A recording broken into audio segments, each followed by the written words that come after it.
दोस्तों नमस्कार। और आज हम बात करेंगे राजस्थान के लोक नृत्यों में व्यावसायिक नृत्यों के बारे में बात करेंगे।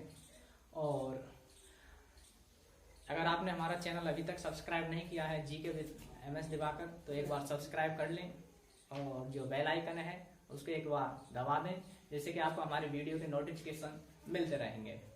तो ज़्यादा बात ना करके बात करेंगे नृत्यों की। व्यावसायिक नृत्य, तो व्यावसायिक नृत्य का मतलब है जो अपने व्यवसाय के लिए या पेट पूर्ति के लिए या आजीविका के लिए या जीविकोपार्जन के लिए जो नृत्य किए जाते हैं वो व्यावसायिक नृत्य कहलाते हैं। अब व्यावसायिक नृत्य में मुख्यतः आपके 3 नृत्यों की बात की जाती है, जिसमें एक भवाई है, कच्छी घोड़ी है और 13 ताली नृत्य। मुख्यतः ये 3 नृत्य पढ़े जाते हैं। कच्छी घोड़ी नृत्य की बात करें तो कच्छी घोड़ी जो नृत्य है ये आपका व्यावसायिक में तो है, ये इसके अलावा क्षेत्रीय नृत्यों में भी ये आ जाता है। तो कच्छी घोड़ी के बारे में हम पहले ही पढ़ चुके हैं क्षेत्रीय नृत्यों में। और अब हम बात करेंगे भवाई नृत्य के बारे में। कौन सा नृत्य है? भवाई नृत्य। भवाई नृत्य कहाँ किया जाता है? मुख्यतः उदयपुर में किया जाता है। कहाँ किया जाता है? उदयपुर में। भवाई नृत्य वैसे गुजरात का नाट्य है, ये कहाँ का है? गुजरात का है। और ये नृत्य भवाई जाति के द्वारा किया जाता है। किसके द्वारा? भवाई जाति द्वारा किया जाता है, जिसके कारण इसका नाम क्या पड़ गया? भवाई नृत्य पड़ गया। ठीक है। इसके अलावा ये भवाई नृत्य भवाई जाति के द्वारा किया जाता है और इसको करने वाले होते हैं ये पेशेवर नर्तक होते हैं। पेशेवर नर्तक यानी कि जिनका शुरू से ही जो पेशा होता है वो इस नृत्य को करना होता है, वो पेशेवर नर्तक या कहलाते हैं। ठीक है ना, पेशेवर नर्तक। अब ये जो भवाई नृत्य है इसको प्रारंभ करने का श्रेय किसको है? अगर प्रारंभ करने की बात करें तो नाम आता है, यह है बाघोजी या नागोजी जाट। बाघोजी या नागोजी जाट है। कहाँ के हैं? केकड़ी अजमेर के रहने वाले। केकड़ी अजमेर के रहने वाले। अगर इसको प्रसिद्धि की बात करें, इस नृत्य को जो प्रसिद्धि दिलाई है वो किसके द्वारा दिलाई गई है? प्रसिद्धि की बात करें, प्रसिद्धि तो एक भारतीय लोक कला संस्थान है। ठीक है ना, क्या नाम है? भारतीय लोक कला संस्थान। कहां पर है ये? उदयपुर में। ठीक है ना, भारतीय लोक कला संस्थान उदयपुर में है। इसके जो संस्थापक हैं उनका नाम क्या है? देवीलाल शांवर।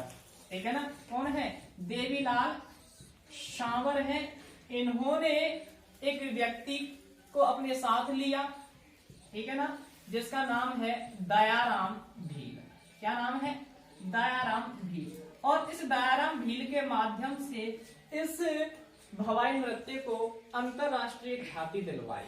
तो इसके द्वारा इसका प्रवर्तक कौन है? बाघोजी या नागोजी जाट को माना जाता है। केकड़ी अजमेर के रहने वाले हैं। और इसको प्रसिद्धि जो दिलाई है वो दयाराम भील ने भारतीय लोक कला मंडल या भारतीय लोक कला मंडल उदयपुर के माध्यम से देवीलाल सामर द्वारा दयाराम भील के द्वारा दिलवाई गई। अब इसके कलाकार और बात कर लेते हैं। और भी कलाकार हैं इसके, इस दयाराम भील के अलावा, जैसे सांगीलाल सांगड़िया है। सांगीलाल सांगड़िया उदयपुर के हैं ये। उसके बाद में रूप सिंह है। उसके अलावा दयाराम भील है ये दयाराम भील। इसके अलावा स्वरूप सिंह के अलावा आपके महिलाओं में आ जाते हैं, जैसे पुष्पा व्यास है। पुष्पा व्यास के अलावा कजली है। कजली के अलावा कुसुम, और कुसुम के अलावा द्रौपदी। तो ये इसके अन्य प्रसिद्ध कलाकारों में नाम आता है सांगीलाल सांगड़िया, रूप सिंह, एक ओंकार सिंह भी है, इनमें नाम आता है। ओंकार सिंह भी इसी नृत्य के हैं। तो सांगीलाल सांगड़िया, रूप सिंह, स्वरूप सिंह, पुष्पा व्यास, कजली, कुसुम, द्रौपदी, ओंकार सिंह, ये इसके प्रसिद्ध कलाकार हैं। किसके? भवाई नृत्य के। और एक कलाकार की और बात करें जो बाल कलाकार में जिनका नाम आता है, बाल कलाकार में जिसका नाम आता है उस बाल कलाकार का नाम क्या है? बाल कलाकार कौन है? बाल कलाकार जयपुर की रहने वाली लड़की है जिसका नाम है अस्मिता काला। क्या नाम है? अस्मिता काला, जयपुर की लड़की। अस्मिता काला को लिटिल वंडर के नाम से भी जाना जाता है। किसके नाम से? Little wonder. किसको कहा जाता है? अस्मिता काला को कहा जाता है लिटिल वंडर। अब क्यों कहा जाता है लिटिल वंडर? लिटिल वंडर कहा जाता है क्योंकि इसने नृत्य किया था, भवाई नृत्य किया था। और वो कैसे नृत्य किया था कि इसने अपने सर पर 111 घड़े रखकर नृत्य किया था। 111 घड़े रखकर नृत्य किया था, जिसके कारण इसको क्या कहा जाता है? लिटिल वंडर के नाम से जाना जाता है। और ये इनका जो रिकॉर्ड है वो Limca book of world record में दर्ज है। ठीक है ना? किसका? अस्मिता काला या लिटिल वंडर। इसने ये बाल कलाकार में नाम आता है इनका, जो 111 घड़े सर पर रखकर के जिन्होंने नृत्य किया था। इसके अलावा इस नृत्य की जो प्रमुख विशेषता है वो क्या है? इस नृत्य की प्रमुख विशेषता की बात करें तो इसके अंतर्गत जो क्रियाएं की जाती हैं, एक्टिविटीज की जाती हैं, उनमें आता है जैसे तलवार की धार पर चलना। ठीक है ना? तलवार की धार पर चलना, कांच के टुकड़ों पर चलना, कांच के टुकड़ों पर चलना, थाली के किनारों पर चलना, थाली के किनारों पर चलना, और इसके अलावा सिर पर कई घड़े रख करके संतुलन बनाते हुए नृत्य करना, सिर पर कई घड़े रखकर नृत्य करना। ये सारी क्रियाएं, और यानी कि इसमें क्या होता है? संतुलन बनाना मुख्य है, संतुलन बनाना। तो ये सारी क्रियाएं की जाती है वो किसके अंतर्गत की जाती है? भवाई जाति, भवाई नृत्य करने वालों के द्वारा किए जाते हैं। ठीक है ना? इसके अलावा और बात करें, इसमें एक शांता गांधी का नाम आता है। शांता गांधी, जिन्होंने भवाई शैली में एक नाटक लिखा है। उस नाटक का नाम है जसमा ओडन। क्या नाम है? जसमा ओडन। और इस जसमा ओडन को कौन सी शैली में? भवाई शैली में लिखा है। किसने? शांता गांधी के द्वारा लिखा गया है। ठीक है ना? तो इसको भी याद रखिएगा। वैसे ये जो नाटक है भवाई शैली वाला जसमा ओडन, इसको विदेशों में भी मंचित किया जा चुका है, विदेशों में भी इसका अभिनय किया जा चुका है। ठीक है ना? और ये नृत्य है आपका भवाई नृत्य। भवाई नृत्य उदयपुर में किया जाता है, भवाई जाति के द्वारा किया जाता है। अधिकतर शुरुआत भवाई जाति के द्वारा की गई थी, जिसके कारण इसका नाम क्या पड़ा था? भवाई पड़ा था। उसकी ये पेशेवर नर्तकों के द्वारा किया जाता है। इसके जो प्रमुख कलाकार हैं उनमें नाम आता है, जो प्रसिद्धि शुरुआत की बात करें तो शुरुआत में केकड़िया अजमेर के बाबूजी या नागोजी जाट थे जिन्होंने इसको शुरू किया था। इसके अलावा इसको प्रसिद्धि दिलाने का काम भारतीय लोक कला मंडल के संस्थापक हैं देवीलाल सामंत, उन्होंने दयाराम भील के माध्यम से इसको प्रसिद्धि दिलाई थी। कल कुसुम द्रौपदी, ओंकार सिंह, रूप सिंह शेखावत, दयाराम भील, पुष्पा व्यास, ये इसके प्रमुख कलाकार हैं। और बाल कलाकार में नाम आता है अस्मिता काला का। तो ये है आपके भवाई नृत्य। स्क्रीनशॉट ले लेंगे। अगला नृत्य की बात करें तो भवाई के बाद में अगला आता है व्यावसायिक में 13 ताली नृत्य। ठीक है ना? कौन सा है? 13 ताली नृत्य। स्क्रीनशॉट और ले लेंगे। करो ना यहाँ पर।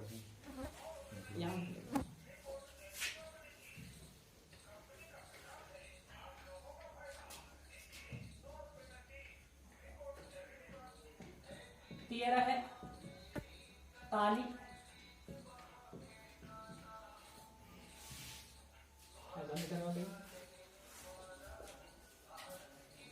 13 ताली नृत्य।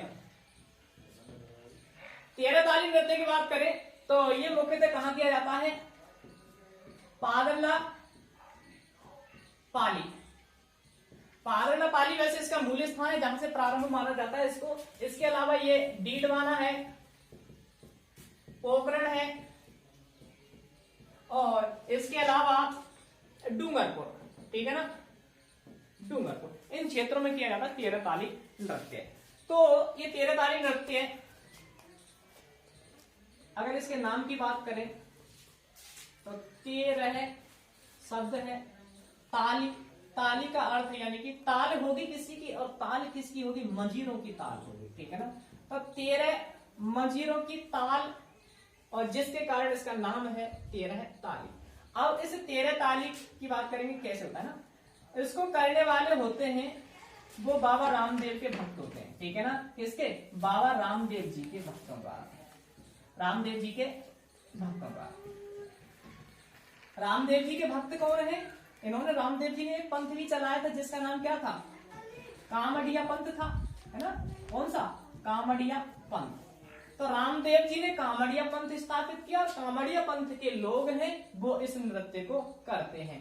कब? इनके मेले के अवसर पर। इनका मेला जब लगता है तो उसके अवसर पर ये नृत्य करते हैं। मेला कब लगता है? भादों शुक्ल द्वितीया, भादों शुक्ल द्वितीया को इनका मेला लगता है और उस मेले के अवसर पर ये कामड़िया पंथ के लोगों द्वारा ये नृत्य किया जाता है। अब इस नृत्य में बात करें कि इसमें 13 मंजीरे प्रयुक्त किए जाते हैं, वो किस तरह से प्रयुक्त किए जाते हैं। 13 मंजीरों की बात करें तो देखो ये नृत्य महिलाओं के द्वारा किया जाता है और ऐसा कहा जाता है कि जो इस कामड़िया पंथ में जो नव वधुएं होती हैं उनके द्वारा ये नृत्य किया जाता है, ठीक है ना, महिलाओं द्वारा, नव वधुओं द्वारा, ठीक है ना। अब ये कैसे किया जाता है? बैठ करके। कैसे किया जाता है? बैठ करके किया जाने वाला नृत्य है। तो इसको भी याद रख लेना कि एकमात्र नृत्य माना जाता है जो बैठ करके किया जाता है और उसका नाम क्या है? तेरह ताली नृत्य है, ठीक है ना। चलो, ये जो महिलाएं होती हैं इस नृत्य के दौरान इन मंजीरों का प्रयोग करती हैं। और मंजीरों का प्रयोग कैसे करते हैं? 13 मंजीरे कैसे प्रयोग में लेती हैं? दाएं पैर में बांधती हैं 9 मंजीरे, ठीक है ना। उसके बाद में दोनों हाथों में कोहनी से ऊपर एक एक बांधती है, ठीक है ना। उसके बाद में दोनों हाथों में और एक एक, ठीक है ना, दोनों हाथों में एक एक। तो टोटल 2 2 4 और 9 13, यानी कि 13 मंजीरे इस तरह से प्रयोग में लाए जाते हैं, ठीक है ना। 13 ताली नृत्य की अगर नृत्यांगना की बात करें तो इसकी प्रसिद्ध नृत्यांगना का नाम आता है मांगी बाई। क्या नाम है? मांगी बाई। ये मांगी बाई इस नृत्य की प्रसिद्ध नृत्यांगना मानी जाती है जिससे इसको प्रसिद्धि मिली है। तो मांगी बाई थी, वैसे जन्म तो इसका बनीना चित्तौड़गढ़ में था, बनीना जगह है चित्तौड़गढ़, और इसकी जो शादी हुई वो पागरला गांव पाली में इसकी शादी हुई। किसके साथ? भैनुदास या भैनुदास ऐसा नाम होता है ना, भैनुदास के साथ शादी हुई। चलो, इनके गुरु की बात करें, गुरु गोरमदास इनके गुरु थे और गुरु के अलावा ये इनके जेठ भी थे, ठीक है ना, जेठ यानी ज्येष्ठ। मांगी बाई के जेठ भी थे गोरमदास। इन्होंने जो पहली बार इसको जो प्रसिद्धि मिली मांगी बाई के नृत्य को, इस व्यावसायिक नृत्य को, सॉरी 13 ताली नृत्य को, तो वो बताया था 1954 में। इन्होंने उस समय पीएम थे, प्रधानमंत्री थे जवाहरलाल नेहरू, उनके सामने नृत्य किया था और तब से ये नृत्य प्रसिद्ध हो गया। कब से? जब इन्होंने 1954 में जवाहरलाल नेहरू के सामने नृत्य किया था। उसके बाद में मांगी बाई इसकी प्रसिद्ध कलाकार बन गई और ये इसको पूरे देश में प्रसिद्धि मिल गई। 1990 में मांगी बाई को साहित्य नाटक अकादमी पुरस्कार भी दिया जा चुका है। इसके अलावा और अन्य कलाकारों की बात करें, वर्तमान में जो कलाकार हैं वो हैं मोहिनी